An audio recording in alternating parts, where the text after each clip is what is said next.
बसा जरा थांबा. सभापती महोदय, चला. सभापती महोदय,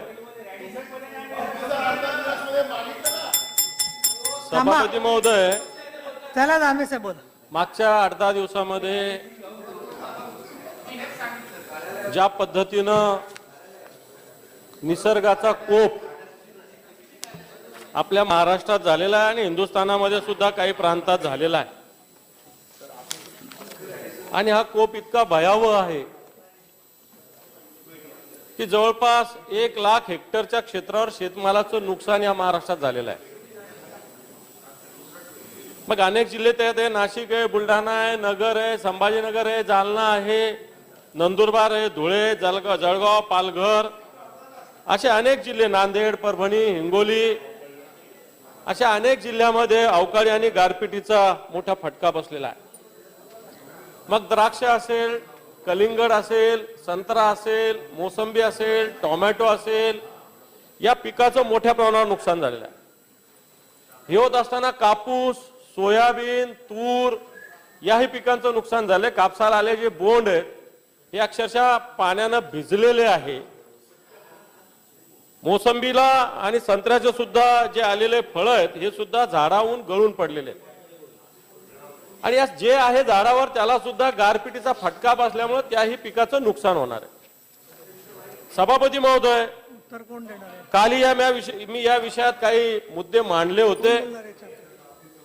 सरकारच्या वतीनं मी काही वक्तव्य माननीय मुख्यमंत्र्यांचे, माननीय उपमुख्यमंत्र्यांचे ऐकले, वाचले की शेतकऱ्यांसाठी 10,000 कोटी रुपये आम्ही दिलेले.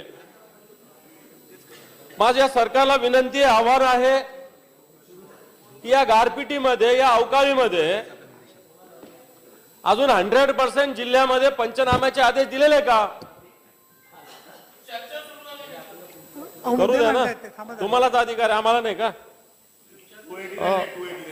तुम्ही एकमेकाला रिस्पॉन्ड आणि त्याच्यावर जर अशा पद्धतीनं 10,000 कोटी रुपये जाहीर झाले तर माझं सरकारला या बाबतीत आपल्या माध्यमातून मी माहिती मागू इच्छितो की 10,000 कोटी कुठं कुठं, कोणत्या कोणत्या याच्यामध्ये, सततच्या पावसाचे दिले का, अतिवृष्टीचे दिले का, गारपिटीचे दिले, हे सरकारने जरा स्पष्ट केलं पाहिजे. नुसता आकडा जाहीर नाही केला पाहिजे, कारण सरकार हे फक्त आकडे जाहीर करत आहे. सभापती महोदय, प्रत्यक्षात शेतकऱ्याच्या हातात काहीही मिळत नाहीये.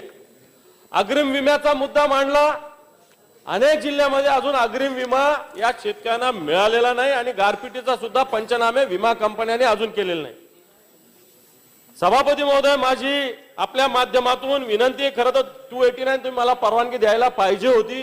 पूर्णपणे सगळं कामकाज थांबवून या विषयावर, शेतकऱ्याच्या विषयावर चर्चा होण्याची आवश्यकता होती. कारण अनेक ठिकाणी कापूस असेल, केळी असेल, उत्तर महाराष्ट्रामध्ये याचं सुद्धा मोठ्या प्रमाणावर नुकसान झालेलं आहे, पण सरकारने कोणतीही मदत जाहीर केलेली नाही. उलट मी कालही मांडलं होतं की सततच्या पावसाची जी रक्कम जाहीर झाली ती सुद्धा अजून शेतकऱ्यांना मिळालेली नाही. विम्याची रक्कम सुद्धा शेतकऱ्यांना मिळाली. 1 रुपयात विमा देण्याचं सरकारने ज्या पद्धतीनं घोषणा केली, अंमलबजावणी करण्याचा प्रयत्न केला, परंतु या विमा कंपन्या विमा देताना सरकारच्या विरोधात विभागीय आयुक्तांकडे अपील करतायत. सभापती महोदय, उत्तर लावले, या अपील करतायत, या कोर्टामध्ये जात आहेत की शेतकऱ्याला विमा देण्याची मागणी केल्यानंतर, सरकारने सूचना केल्यानंतर त्या न पाळण्यासाठी विमा कंपन्या विभागीय आयुक्तांकडे अपील दाखल करतात. मला एवढी हिंमत विमा कंपन्याची होणं हे दुर्दैवी आहे, कारण या विमा कंपन्याला एक मोठ्या प्रमाणावर फायदा सुद्धा शेतकऱ्यांच्या आणि सरकारच्या या 1 रुपये विम्याच्या योजनेतून मिळालेले. म्हणून सभापती महोदय, या सगळ्या याच्यामध्ये गारपीट, अवकाळी पाऊस याच्या माध्यमातून सरकार या शेतकऱ्यांना काय मदत करणार आहे, हा माझा प्रश्न सरकारला या सूचनेच्या माध्यमातून आहे. कारण गारपीट असेल, अवकाळीमध्ये असेल, या शेतकऱ्यांचं मोठ्या प्रमाणावर नुकसान झालेलं आहे. पीक भलं हिरवगार दिसत असेल, परंतु उत्पादनात प्रचंड प्रमाणात घट होणार आहे आणि या स्थितीमध्ये सरकारने या शेतकऱ्यांना मदतीची देण्याची गरज आहे. मागच्या काळामध्ये 40 तालुक्यामध्ये दुष्काळ जाहीर झाला, अवर्षणाची परिस्थिती जाहीर केली. काल उपमुख्यमंत्र्यांनी खालच्या सभागृहात सांगितलं, सभापती 1 मिनिटात, की जी दुष्काळग्रस्त तालुक्याला मदत दिली जाणार आहे ती अवर्षणग्रस्त तालुक्याला दिली जाणार आहे. पण तुम्ही माननीय अर्थमंत्र्यांचं एक वक्तव्य ऐकलं की दुष्काळग्रस्त तालुक्यासाठी जी आर्थिक मदत ही केंद्राच्या मदतीवर अवलंबून आहे. याचा अर्थ जर राज्याने ही मदत नाही केली तर शेतकऱ्याला मिळणार नाही असा त्याचा अर्थ आहे. आणि म्हणून जे अवर्षणग्रस्त तालुके जाहीर झालेले याला सुद्धा दुष्काळ जाहीर झाला पाहिजे. त्याच्यानंतर गारपीट आणि अवकाळीच्या बाबतीत ताबडतोब सरकारने मदत जाहीर झाली पाहिजे. जो कापूसाच्या आणि सोयाबीनच्या विषयी भाववाढीचा मुद्दा सातत्याने शेतकरी मांडतात याच्याविषयी सुद्धा सरकारने सकारात्मक निर्णय घेण्याचा प्रयत्न केला पाहिजे.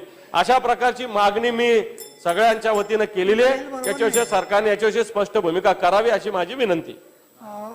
की जर आपण याही गोष्टीला जर स्थगन म्हणून घेऊन मान्य करणार नसेल मग कुठच्या निकषमध्ये 289 बसतोय. आजही सभापती महोदय, काल आम्ही इकडे सभागृहामध्ये यायच्या अगोदर काल पण पावसाळ्यासारखा वातावरण होता. म्हणजे अवकाळी पाऊस हा फक्त काही तात्पुरता आला आणि मग झालं असं नाही. दुर्दैवाने म्हणावं लागेल की 10 दिवस हे होऊन देखील राज्याचे कुठचाही प्रमुख नेता, राज्याचे मंत्री किंवा मुख्यमंत्री हे त्यांच्यापर्यंत पोहोचलेले नाही. काल फक्त स्टंट करण्यासाठी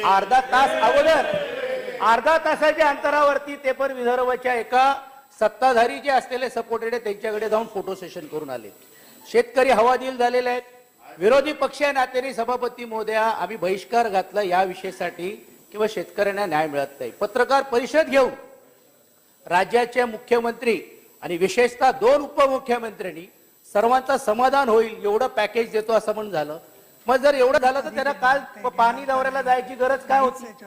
सभापती महोदय, अवकाळी पाऊस, गारपीट या सर्व विषयावरती करत असताना देखील आजही शेतकरी हे अपेक्षित आहे की या सभागृहाच्या माध्यमातून काहीतरी घोषणा होईल. विरोधी पक्ष नात्याने गेल्या 2 दिवस सातत्याने पायऱ्यावरती आम्ही आंदोलन करतोय, त्याबद्दलची तक्रार करतोय. कृषी मंत्रींनी सांगितलं की बा नाही आम्ही याच्यातील शिथिलता आणतोय, आम्ही जेवढ्या काही अवकाळी पावसाचे जे निकष आहे त्यामध्ये बसतोय. सभापती महोदय, खरं तर केंद्र सरकारची टीम यायला पाहिजे होती.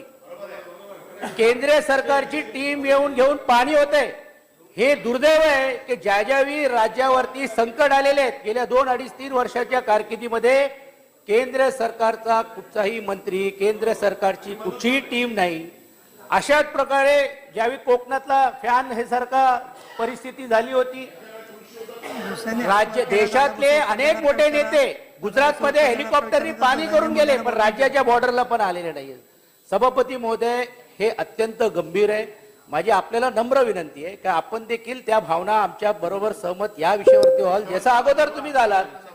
आजही देखील खाली सभागृहामध्ये राज्याचे मुख्यमंत्री, उपमुख्यमंत्र्यांनी या बाबतीत चर्चा केली आणि वरच्या सभागृहामध्ये जर याच्याबद्दल जर ठोस निर्णय जर होणार नसेल, किंबहुना ते आश्वासित होऊन नसेल तर मग या 289 मांडण्याला पण काही अर्थ राहणार नाही. सभापती महोदय, अनेक लोकांनी या विषयावरती बोलण्याची इच्छा आहे म्हणून मी आपल्याला नम्रपणे